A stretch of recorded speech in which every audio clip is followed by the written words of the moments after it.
नमस्कार दोस्तों, स्वागत है आपका मेरे YouTube चैनल आयशा वर्ल्ड में।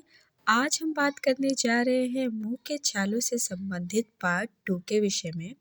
इसमें हम लोग मुंह के छालों के कुछ अन्य लक्षणों के बारे में डिस्कस करेंगे। उन्हें देखिए, पहचानिए और अगर ऐसी कोई ज़रूरत पड़े तो अपने चिकित्सक से परामर्श अवश्य लीजिए दोस्तों।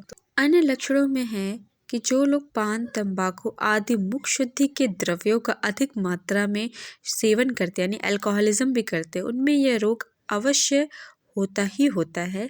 अगर आप में ये आदत है तो इसे कम कर दें या फिर उसे छोड़ने का पुनर्विचार ज़रूर करें दोस्तों। अगला कारण है जो लोग सही समय पर और उपयुक्त समय पर भोजन नहीं करते हैं और अस्वास्थ्यकर भोजन करते हैं, यानी जिसमें पौष्टिक भोजन का अभाव होता है, विटामिन्स की कमी होती है, मिनरल्स की एसेंशियल वाइटो मिनरल्स की कमी होती है, उन लोगों को भी छाले की संभावना बनती है दोस्तों। अगला, जैसा कि मैंने आपको बताया था कि जो लोग चाय, कॉफ़ी उचित अंतराल पर बार-बार लेते हैं या गर्म चीज़ या उष्ण चीज़ें लेते हैं, उन्हें छालों की समस्या अक्सरतर परेशान कर सकती है या जीभ जलने की समस्या अक्सरतर परेशान कर सकती है दोस्तों। जिन लोगों में पारी यानी मसूड़ों से खून आना, मसूड़ों संबंधी रोग होते हैं या दांतों में किसी भी प्रकार का कोई संक्रमण, कैविटी या इन्फेक्शन होता है, उन्हें भी मुख में, जिह्वा में या म्यूकस मेम्ब्रेन के इर्द-गिर्द गालों के पास सबसे ज़्यादा छालों की संभावना बनी रहती है दोस्तों। अगला लक्षण है उपदंस यानी सिफिलिस, जो कि सेक्सुअली ट्रांसमिटेड डिजीज़ है।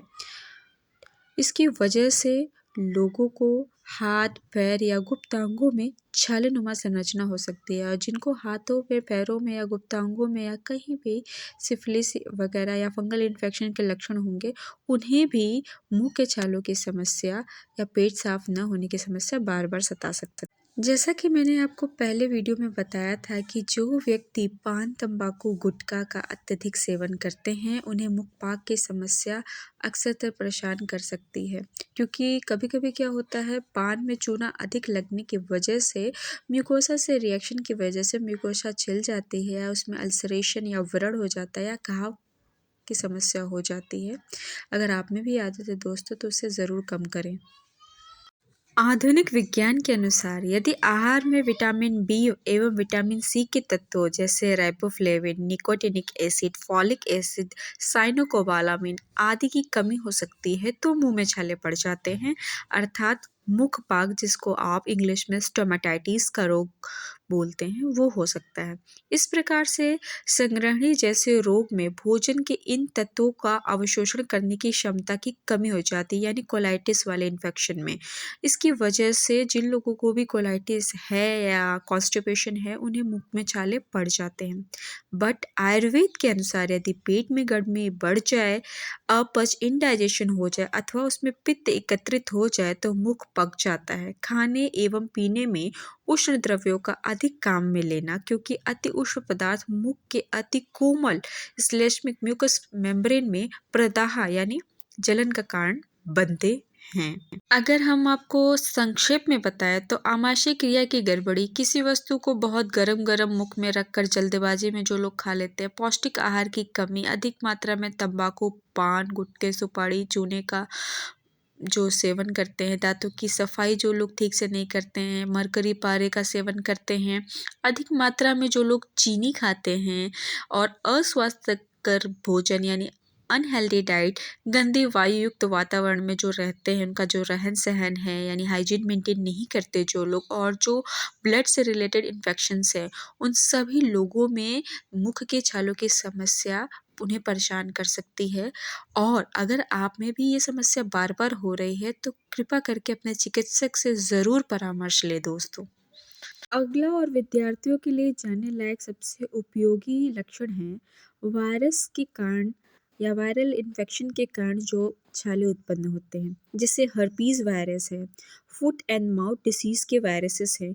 ये छोटे छोटे छाले लाल या पीले रंग के पूरे मुंह में हो जाते हैं, एक सप्ताह के अंदर स्वतः ही ठीक भी हो जाते हैं। इन पर ध्यान न देने से इनमें कीटाणु लग सकते हैं, पस फॉर्मेशन यानी मवाद बन सकता है, अतः इनका भी इलाज बहुत ही ज़्यादा आवश्यक है दोस्तों। अगला है बैक्टीरिया जनित छाले। यह युवाओं में यानी यंगस्टर्स में और ओल्ड एज पर्सन्स में यानी वृद्धों में पाया जाता है।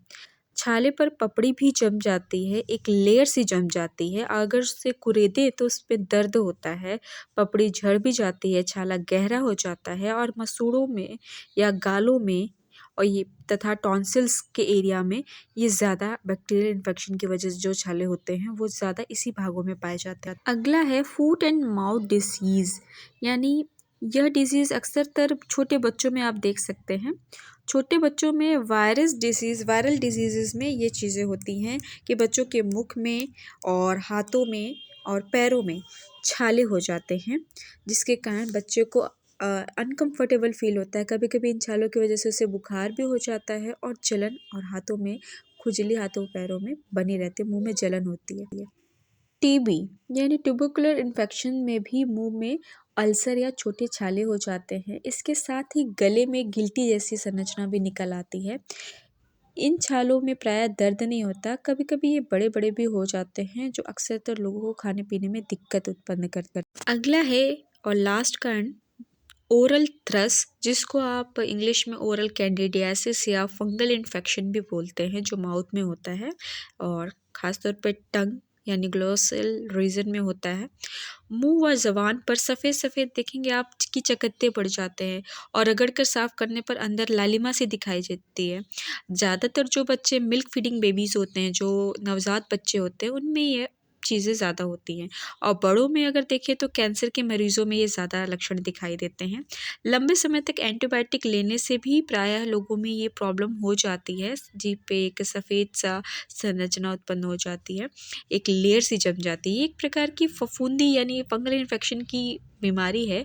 बड़ों में यह बीमारी हो जाने पर डायबिटीज़ के लिए जांच करानी चाहिए, क्योंकि डायबिटीज़ के रोगी में ये अक्सरतर संरचना पाई जाती है, ओरल थ्रश जिसे आप लोग बोलते हैं, सफ़ेद सी लेयर जमना।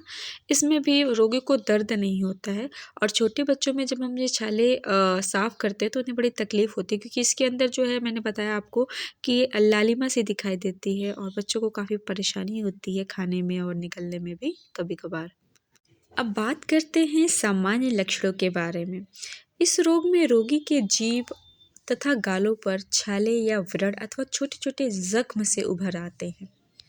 छाले तेज पीड़ादायक उभरते हैं, तालू में, गलफड़ों में, जीभ में, ओठों के अंदर यानी पूरे मुंह में, जहाँ जहाँ भी म्यूकस मेम्ब्रेन होती है, म्यूकोसा हमारी होती है, वहाँ ये छाले होते हैं अल्सरेशन फॉर्म में। मुंह लिजलिजा सा हो जाता है, अजीब सा मुंह का टेस्ट हो जाता है और उनमें जलन होने लगती है। मुंह में लालिमा लिए हुए छाले साफ दिखाई देते हैं। जब हम भोजन करते हैं, यदि आहार इन छालों से रगड़ खा जाता है तो भी मरीज़ को जलन होती है, जिसके फलस्वरूप रोगी भरपेट खाना खाने की इच्छा नहीं रख पाता है, यानी नहीं खा पाता है। तीखा कड़वा खाना तो बिल्कुल उससे नहीं खाया जाएगा, असहनीय उसे जलन होती है। गर्म आहार में भी मुख में रखना बहुत ही उसके लिए असहनीय हो जाता है।